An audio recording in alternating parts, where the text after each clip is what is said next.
joining us on the call as always. If you just get your thoughts on the game down at UCF, and we expect to see as you're back at home on Saturday to face the Bulls. Well, obviously disappointed in the loss this past weekend in Orlando, playing one of the most talented teams in our league, if not one of the most talented teams in the country. And, obviously we didn't start off very good. I was, disappointed in, the first quarter of play in particular, but I thought our players did respond and played, much more like we want to play in the second half, just a little bit too little too late kind of deal. Just never could get it inside of 10 points there in the third quarter, to make it interesting going the fourth, and just kind of hung right around there, right around the, the 11 to, 13-point range there for, the duration of the game. But anyway, moving on to South Florida, excited to be back at home. Should be, a good crowd this Saturday for the game. South Florida's, they've had a little bit of an up and down year, much like us, and but an extremely talented football team. All over the field, all three phases. A lot of dynamic athletes, and certainly we'll have to be ready to play at a much higher level this weekend in order to have a chance to win. We'll take questions for Coach Mike Houston, please. Star 1 on your telephone keypad will put you in the queue, and then the operator will introduce you. We'll go to Ronnie Woodward with the Greenville Daily Reflector. Hey, Coach, I was just wondering, at halftime on Saturday, did you think it all, either internally or did you relate to the players at all publicly, to not worry about the score in the second half and just go play and kind of use the second half as a 0-0 type situation, or were you aware, obviously, of the deficit? I mean, obviously, we were aware of the deficit. We didn't really talk about it a whole lot at halftime, other than the fact that, that's not how we want to represent ourselves, and that's not, how we want to play.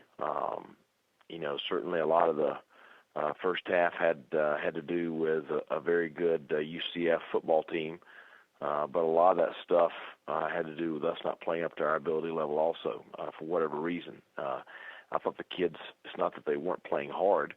I think it's just learning to compete against teams of that caliber. We talked about a lot of that during halftime. We did make a few adjustments, but the biggest adjustment was between our ears. But I was really pleased with how the team responded coming out of the locker room. Obviously, we got things going pretty quick with a 3-and-out and block punt, and then sticking it in for a touchdown to start the second half. And that kind of gave us the energy that we needed to play the way we did there in the third and fourth quarter.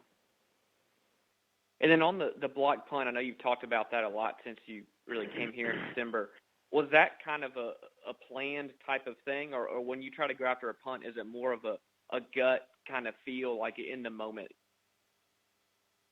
No, I mean, it was part of our game plan going into the game. We try to, look each week at what we think's there and what we think's not there. We thought we'd have that opportunity. Their punter had struggled versus pressure this year. They had one blocked by Pitt, and so that was very much a design deal. We just didn't really have the opportunity there in the right situation until the beginning of the third quarter. Okay. Thanks, Mike. Sure. Next, we'll go to Stephen Igo with 24/7 Sports.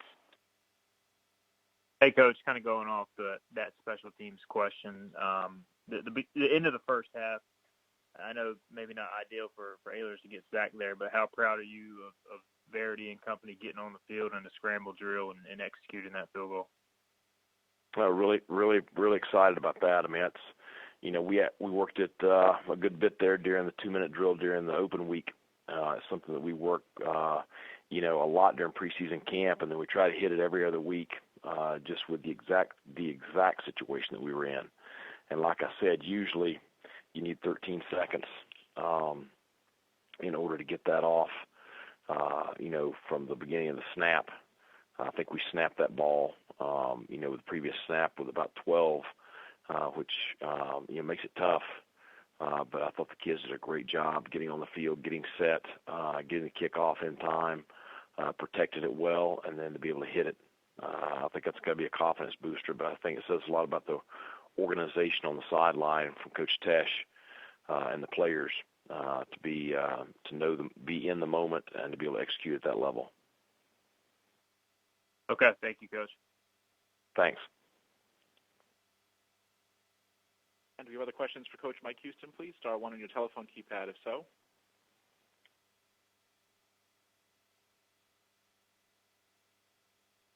And we'll go to Tom Shanahan with News and Observer.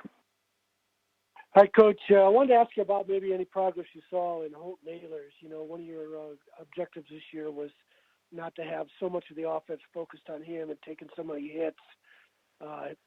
This week, looking at the final numbers, forget the final score, he had 313 yards passing, 47 running, but you also got Mooney for 74 yards and Christian for 55.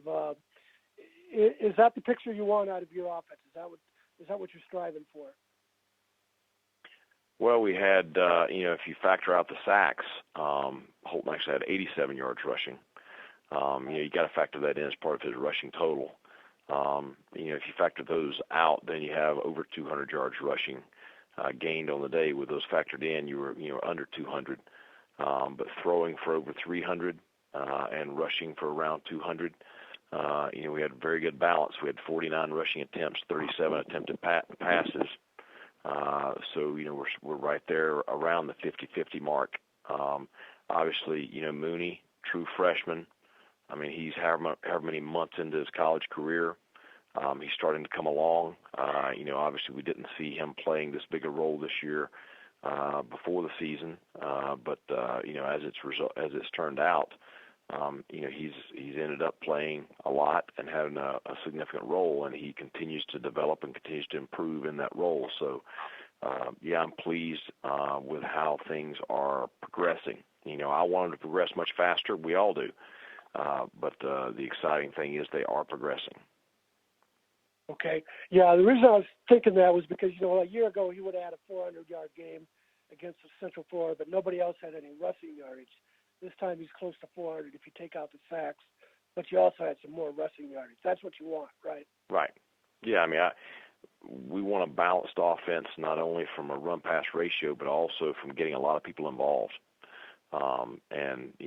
Our teams in the past, when you look at, running this offense at James Madison, you had great balance and distribution among many players. Great. Thanks, Coach. Thanks a lot.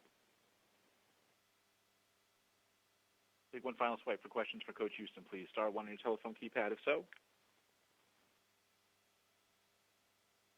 Coach, thanks as always for your time this week. We look forward to hearing from you once again next Monday. Thanks a lot. Appreciate it.